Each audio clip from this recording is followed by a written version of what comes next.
Birva Desai Mood. She's a psychiatrist with a golden voice. She already has a gold medal too. And my bias is a little personal. She's completed 2 years of her practice. I think just hardly last week, right? Yeah. Yeah. And she's done her certificate course from Nimhans, Bangalore. She's a founder and psychiatrist at Sarthi Mental Health Center, specialized in child and adolescent mental health. And today, the fun part is she's going to talk about, is artificial intelligence going to replace us? So actually, I look at it like, is AI going to replace US? Because asthma, I don't want to get in that fuss. So US is us, and we are the other part of the fuss. I think it's an amazing topic she's going to take up. So the stage is all yours, Birva. Thank you so much. And at the outset, thank you, IMA Surat, for giving me this opportunity. Good afternoon, everyone. I am Dr. Birva Desai Mood, consultant psychiatrist, practicing at Sarthi Mental Health Center, Surat. So this is a time period when most of us are waiting for lunch, and maybe some fatigue from the previous academic sessions has already set in. So this is the kind of topic which I selected because it can be helpful or maybe provide some insights to each and every one of us. So let's begin.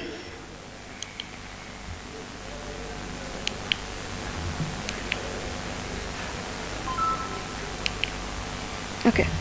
So disclaimer, this presentation has been made by a human and only human, and there is no component of any artificial intelligence whatsoever. Any sentiments, and we do not intend to hurt the feelings or sentiments in any form of any artificial intelligence or chatbots. So, are the robots going to steal our stethoscopes?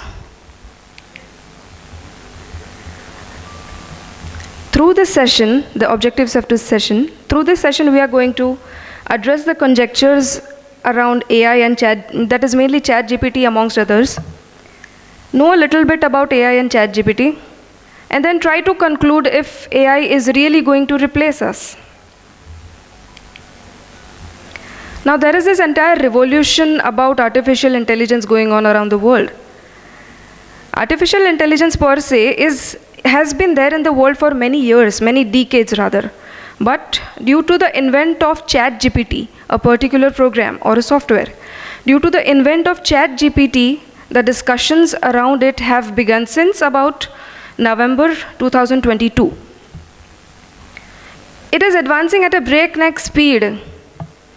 It has self-driving cars, it has even moon rovers, recommendation algorithms which are, if you use YouTube, you will notice that if you watch a particular video, for an example, you are watching a video of the Vikram landing on Chandra.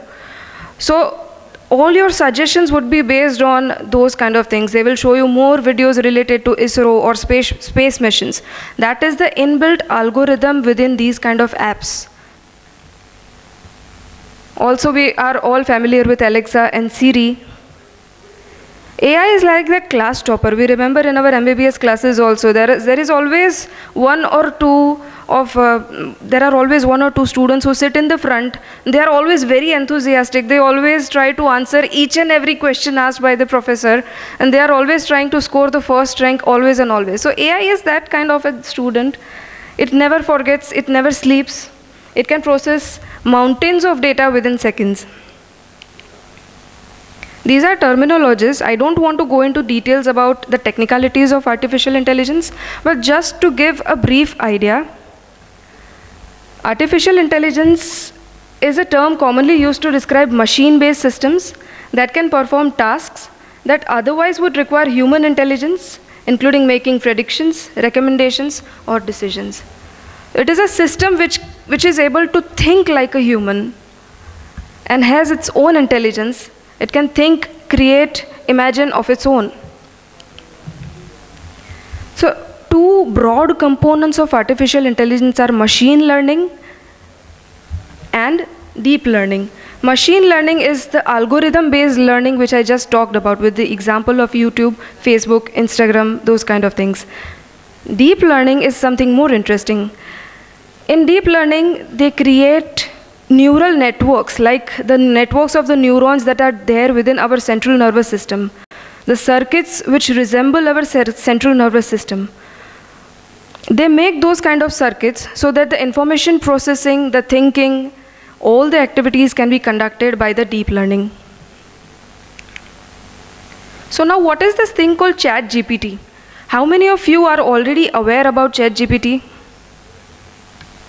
Okay, quite a sizable number. ChatGPT is basically a chatting platform.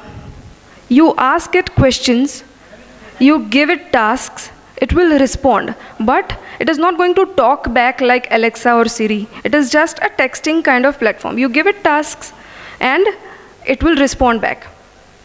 So it responds naturalistically to prompts. It holds conversations. What are its main components? That is chat functionality and generative pre-trained transformer, that is ChatGPT. How can artificial intelligence help in academics? So if you remember in old medical days, when we used to go to medical colleges, if we have to make a thesis, we have to go to the library, collect books related to our topics, and then select specific paragraphs from many books, then make a compilation, and then send it to a statistician. After the invent of Google, what happened is that we can do it easily over Google. We can find a list of publications relevant to our topic, and we can compile it easily. Now what artificial intelligence does is that it does not just list like Google. Google is just a search engine. You search something and it shows you the result. What AI will do is that it will analyze all the things that you want. It will make a statistical analysis also, and then it will directly present the result to you. It can also draft a publication. It can also draft an article for you. All right? So this is an example of what ChatGPT can do. The top sentence is what I gave to ChatGPT.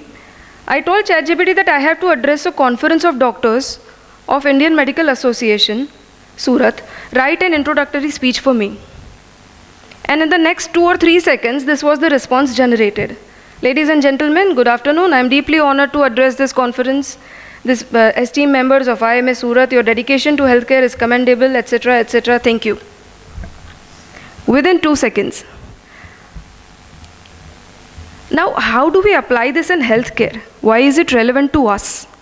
I have placed a few screenshots about it. AI is creeping right into healthcare. It can probably give diagnosis faster than Google can. Usually, one of my friends, he searched the causes of hiccups over Google. What are the causes of hiccups? And the first thing Google suggested was pancreatic cancer. This is in reality. He searched it and the first article showed pancreatic cancer. Now, Google can give you death scares very easily like this. What AI can do is that it can collect information. Since how many days you have been having the symptoms, since how many days you have been having these troubles, and then it can give you probable diagnosis, 2 or 3 or 4 or 5 probable diagnosis. That is why this AI, is projecting as a risk, not just to the healthcare system, but to a lot of industries worldwide. You see, we have just watched the movie Oppenheimer, the creator of the nuclear bomb, and we saw that he was very scared after the creation of the bomb. In the similar way, the creator of ChatGPT is Sam Altman, I guess. And after the creation of ChatGPT and the uses that people are making out of it, now he is really scared that this is going to take up a lot of jobs worldwide. But AI in healthcare is not just about diagnosis. It can help in a lot of other situations too. Chatbots and virtual assistants. If you have noticed that if you visit many of the websites, common websites also like Make My Trip or others, there is always a virtual assistant that pops up. How may I help you? Those kind of chatbots. Analytics, if you want to take analytics of a lot of data, you want to process it, we usually send it to a biostatistician. And he or she does the entire job for us. All these jobs can be made really easy by the AI.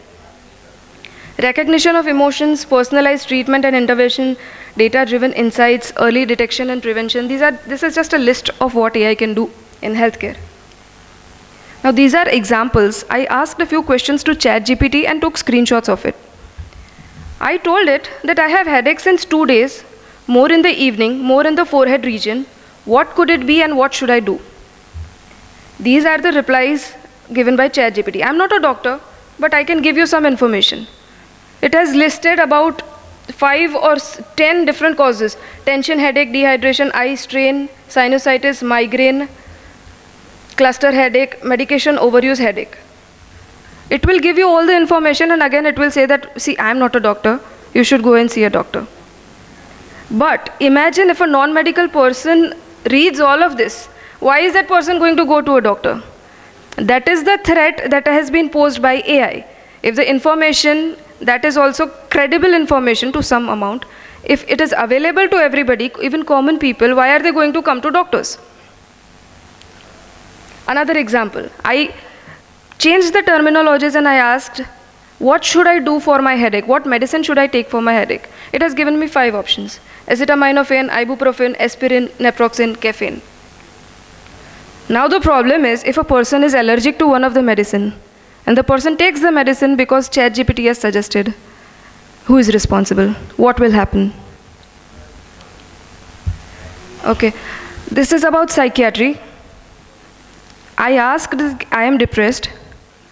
Can you please give me cognitive behavior therapy? Cognitive behavior therapy is a very particular form of counseling that can be given to patients.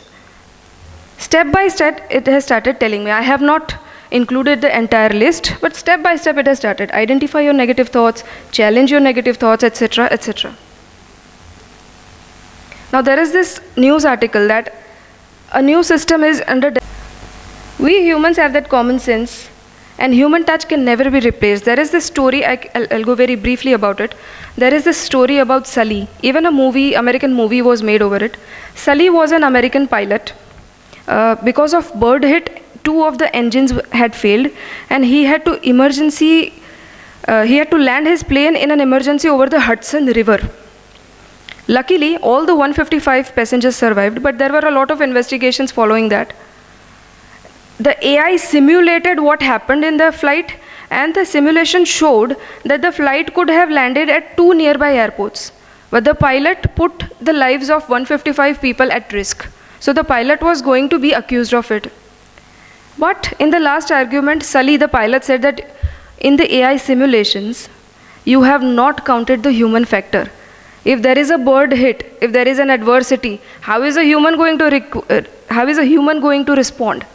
There is going to be a human factor. I am going to process the information. I am going to think about what are the nearest airport options and how can I save the maximum lives. You have not counted the human factor.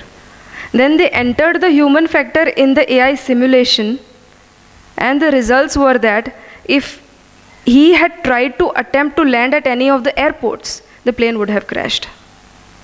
Right? This is just a story about how humans always have an edge over AI.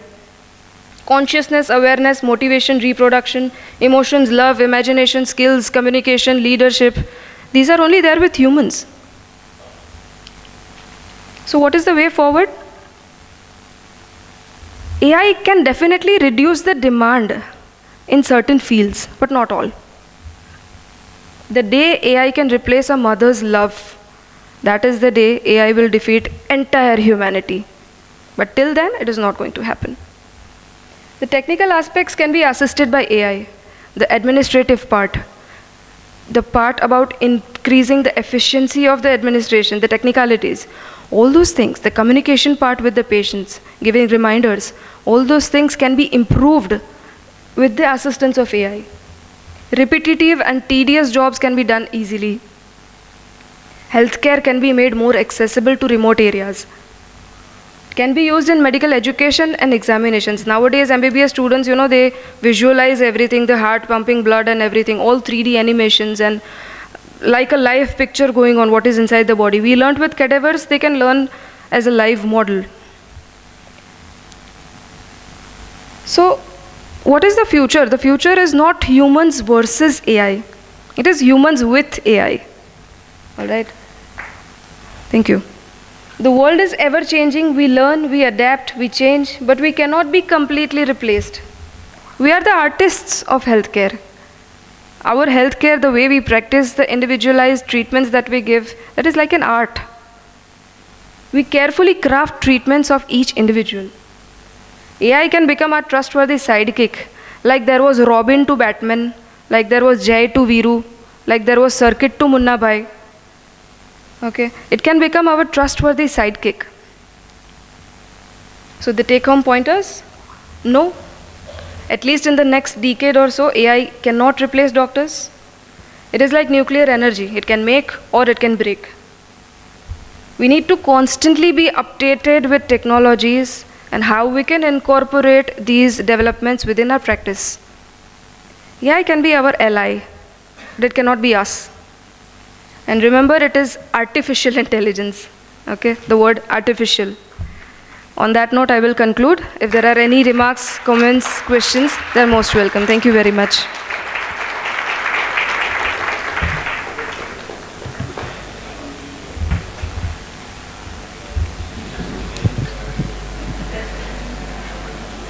I think the GI tract is better off than the glial tissue, so no questions. GI wins across GI AI. wins. So AI is not going to win, don't worry. Now let's have a family moment. Yeah. So I request Dr. YC Desai and Jagruti Ben to cover their beloved one. Okay. With a token of their appreciation. Deep, tu bhi pahunchi jana. Tu photo shoot mara. Please come in the middle.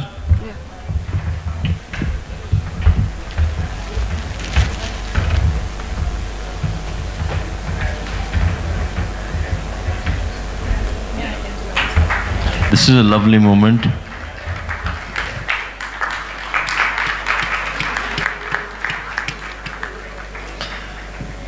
Now we break for lunch.